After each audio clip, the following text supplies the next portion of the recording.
Perkembangbiakan pada tumbuhan. Anak-anak, tahukah kalian kenapa tumbuhan harus berkembang biak? Iya, tumbuhan harus berkembang biak supaya tumbuhan tidak punah dan dapat dilestarikan oleh manusia. Perkembangbiakan tanaman atau tumbuhan dapat diartikan sebagai suatu proses yang bertujuan untuk memperbanyak jumlah tanaman. Lalu, bagaimanakah cara tumbuhan itu berkembang biak? Kita lihat bersama peta konsep berikut ini. Tumbuhan dapat berkembang biak dengan dua cara. Yang pertama, perkembangbiakan secara generatif. Yang kedua, perkembangbiakan secara vegetatif. Coba sekarang anak-anak cermati peta konsep materi kita pada kali ini. Apakah sudah? Jika sudah, mari kita lanjutkan pada penjelasan materinya. Perkembangbiakan tumbuhan secara generatif. Artinya, perkembangbiakan yang terjadi melalui peleburan sel kelamin jantan dan sel kelamin betina. Perkembangbiakan secara generatif ini dilakukan dengan proses perkawinan. Tumbuhan memiliki alat perkembangbiakan berupa bunga. Pada bunga, terdapat sel kelamin jantan yang terdapat pada benang sari atau serbuk sari, dan sel kelamin betina yang terdapat pada putik. Perkembangbiakan generatif pada tumbuhan diawali dengan proses penyerbukan. Penyerbukan artinya jatuhnya serbuk sari di atas kepala putik. Penyerbukan ini biasanya dengan bantuan serangga, angin, dan manusia. Mari kita lihat bagian-bagian bunga. Bagian bunga yang paling bawah, yang pertama yaitu ada tangkai bunga. Tangkai bunga ini nanti yang berhubungan langsung dengan batang. Lalu ada yang dinamakan dengan dasar bunga. Selanjutnya ada kelopak bunga yang terlihat seperti daun tapi agak kecil. Kelopak bunga inilah yang berfungsi untuk melindungi bunga ketika bunga belum mekar atau ketika bunga masih berupa kuncup. Yang berikutnya yaitu mahkota bunga. Mahkota bunga inilah yang biasanya berwarna-warni. Ya, ada yang berwarna merah, berwarna kuning, kemudian ungu, pink, dan lain-lain. Mahkota bunga ini berfungsi untuk menarik atau memikat serangga. Selanjutnya, benang sari. Pada benang sari, ini ada yang dinamakan kepala sari. Ya, kalau benang sari itu jumlahnya lebih dari satu. Nih, anak-anak cermati. Nah, biasanya nanti ada serbuknya. Serbuknya nanti biasanya berwarna kuning. Kemudian ada putik. Pada putik ada yang dinamakan dengan tangkai putik dan kepala putik. Putik inilah yang berfungsi sebagai sel kelamin betina. Kalau tadi benang sari itu berfungsi sebagai sel kelamin jantan. Yang terakhir di bagian dalam itu ada yang dinamakan dengan bakal biji. Bakal biji inilah yang nantinya akan menjadi calon tanaman baru. Bunga dibedakan menjadi beberapa macam. Ada yang dinamakan bunga lengkap. Bunga lengkap artinya memiliki kelopak, mahkota, benang sari, dan putik. Lalu bunga tidak lengkap, artinya bunga itu tidak memiliki satu atau beberapa bagian tersebut. Lalu ada yang dinamakan dengan bunga sempurna. Bunga sempurna memiliki benang sari dan putik dalam satu bunga. Jadi harus ada kedua ini ya, harus ada benang sari dan ada putik supaya bisa disebut sebagai bunga sempurna. Berikutnya adalah bunga tidak sempurna. Bunga tidak sempurna artinya bunga ini hanya memiliki benang sari atau putik saja dalam satu bunga. Jadi hanya punya salah satu. Nah, berikutnya adalah penyerbukan. Penyerbukan ini ternyata ada bermacam-macam jenisnya. Yang pertama, yaitu penyerbukan sendiri. Kita lihat gambar bunga berikut ini. Penyerbukan sendiri artinya serbuk sari jatuh di kepala putik, di sini jatuh di kepala putik pada bunga yang sama. Jadi hanya pada satu bunga itu. Serbuk sarinya ya dari bunga itu, putiknya ya dari bunga itu. Selanjutnya penyerbukan tetangga. Penyerbukan tetangga terjadi jika serbuk sari jatuh di kepala putik pada bunga lain yang masih satu tumbuhan atau satu tanaman. Ya, jadi bunganya berbeda, tapi masih satu pohon. Misalnya ada pohon mangga. Ya, serbuk sari dari bunga yang ada di bagian atas jatuh di kepala putik pada bunga yang ada di bawahnya. Tapi pohonnya masih satu. Itulah yang dinamakan penyerbukan tetangga. Lalu, penyerbukan silang. Penyerbukan silang ini terjadi jika serbuk sari jatuh di kepala putik pada bunga lain yang sejenis tetapi beda tumbuhan. Jadi misalnya ada dua pohon atau dua tanaman, tapi mereka masih satu jenis. Ya, misalnya ada pohon rambutan A, lalu ada pohon rambutan B. Serbuk sari dari pohon rambutan A jatuh di kepala putik pada pohon rambutan B.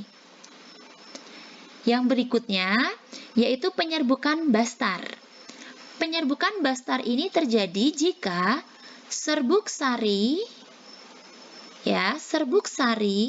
jatuh di kepala putik pada bunga lain yang berbeda jenisnya dan beda tanaman atau beda pohonnya. Anak-anak bisa lihat di sini, ya, bunganya berbeda, tanamannya berbeda, dan jenisnya pun berbeda. Maka nanti akan terjadilah penyerbukan bastar. Apakah sudah paham? Oke, kalau sudah paham, kita lanjutkan. Perkembangbiakan generatif pada tumbuhan diawali dengan proses penyerbukan. Ya, tadi yang sudah Ibu sampaikan, penyerbukan artinya serbuk sari jatuh di kepala putik. Ini serbuk sari, lalu jatuh di kepala putik. Setelah proses penyerbukan, maka terjadilah proses pembuahan. Proses pembuahan artinya serbuk sari akan melebur dengan putik atau sel kelamin betinanya. Dari proses pembuahan ini akan menghasilkan zigot. Zigot adalah hasil dari proses pembuahan. Zigot ini nanti akan tumbuh menjadi embrio. Embrio biasanya kita sebut sebagai tunas tumbuhan yang ada di dalam biji.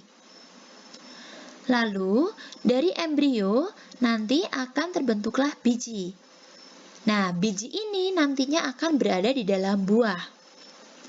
Biji yang ditanam akan tumbuh menjadi tumbuhan baru.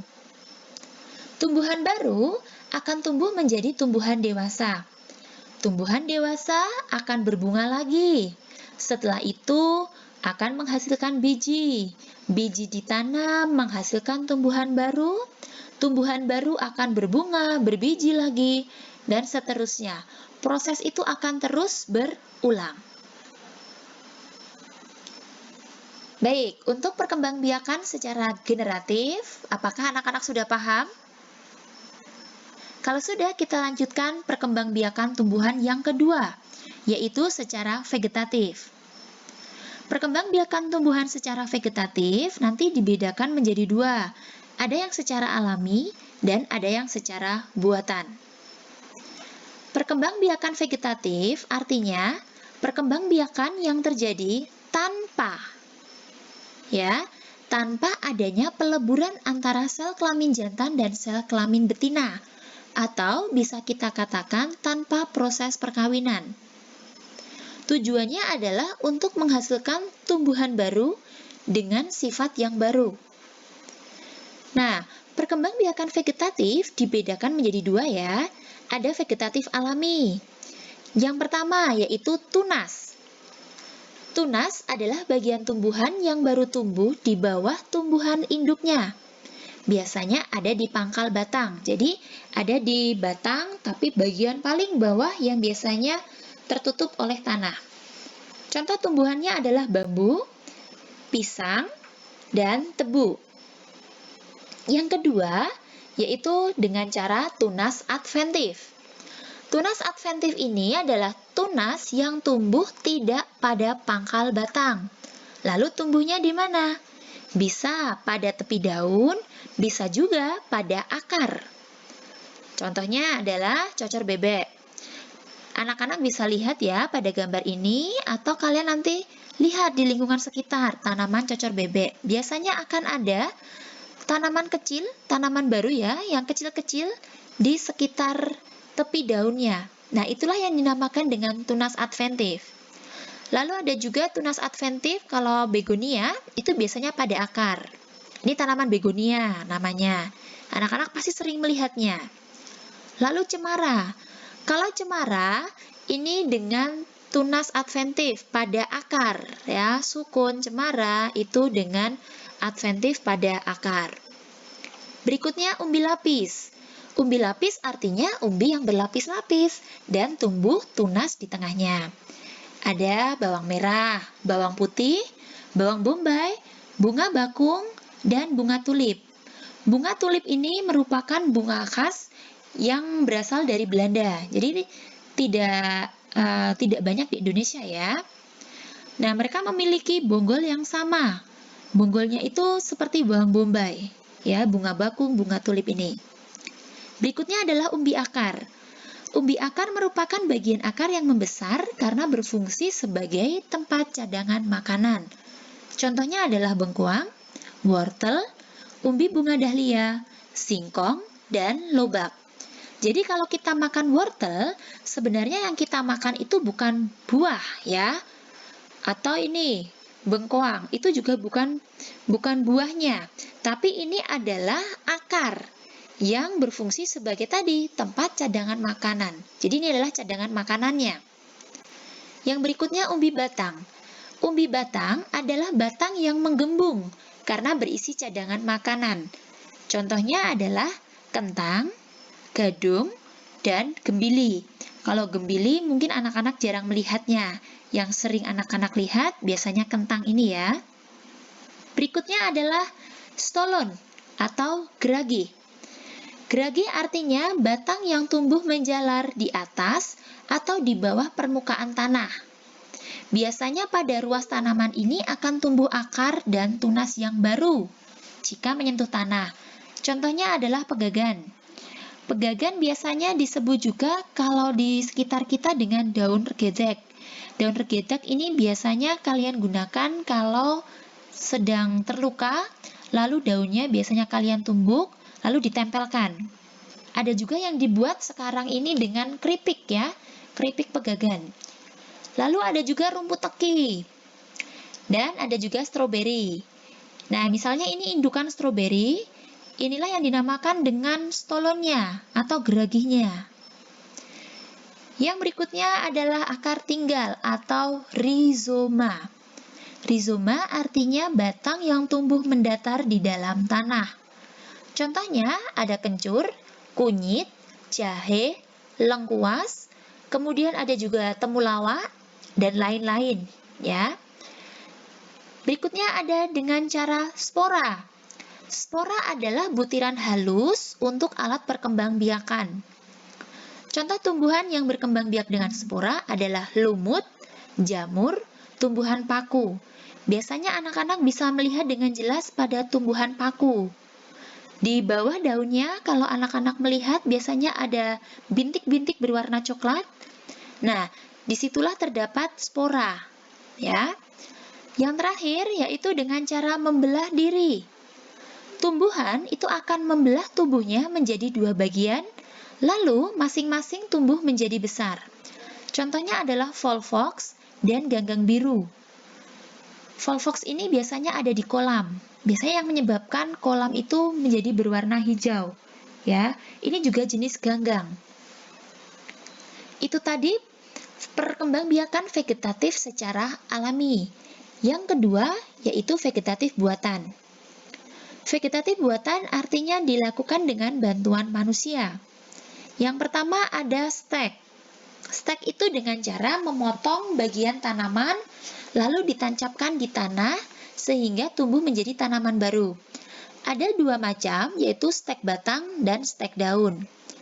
Contohnya bisa anak-anak lihat di sini untuk stek batang dan stek daun. Yang berikutnya adalah mencangkok. Mencangkok ini artinya membuat bagian batang yang berkambium itu menjadi berakar dengan mengupas kulitnya dan membungkusnya dengan sabut yang diberi tanah. Nah, ini adalah proses mencangkok. Biasanya, pohon yang dicangkok adalah pohon yang memiliki batang yang kuat atau keras dan berkambium. Ada misalnya pohon mangga, pohon jeruk, pohon rambutan, dan masih banyak lagi. Pohon kelapa itu tidak bisa dicangkok. Kenapa? Meskipun batangnya keras, tapi pada batangnya tidak terdapat kambium. Ya. Yang berikutnya adalah merunduk. Merunduk ini dilakukan dengan cara membengkokkan sebagian cabang, lalu dibenamkan ke dalam tanah. Seperti ini. Contohnya adalah tanaman alamanda, pohon apel, tanaman stroberi, dan bunga melati. Yang terakhir yaitu dengan cara kultur jaringan, di mana perkembangbiakan tumbuhan dengan menanam jaringan di tempat dan media yang khusus. Kalau ini perlu orang yang ahli untuk melakukan kultur jaringan. Contohnya ada wortel, pisang, dan anggrek. Apakah anak-anak sudah jelas dengan penjelasan materi yang Ibu sampaikan? Jika nanti ada pertanyaan, silakan bisa disampaikan melalui WA Group ya. Nah, setelah mendengarkan penjelasan tadi, sekarang ada tugas untuk anak-anak yang harus dikerjakan dan nanti dikumpulkan. Tugas yang pertama, anak-anak menuliskan perkembangbiakan vegetatif alami dari tumbuhan ini. Ibu beri contoh, misalnya tanaman cocor bebek. Cocor bebek berkembang biak dengan vegetatif alami, yaitu dengan cara apa? Masih ingat? Cocor bebek tadi? Ya, cocor bebek berkembang biak secara vegetatif alami, yaitu dengan cara tunas adventif. Nah, nanti silahkan anak-anak salin kembali soal ini di buku tulis IPA. Ya. Yang kedua, latihan soal. Latihan soal ini juga anak-anak salin di buku tulis dan nanti bisa kalian cari jawabannya pada modul yang Ibu berikan. Apakah sudah paham? Jika sudah paham, selamat mengerjakan dan semangat!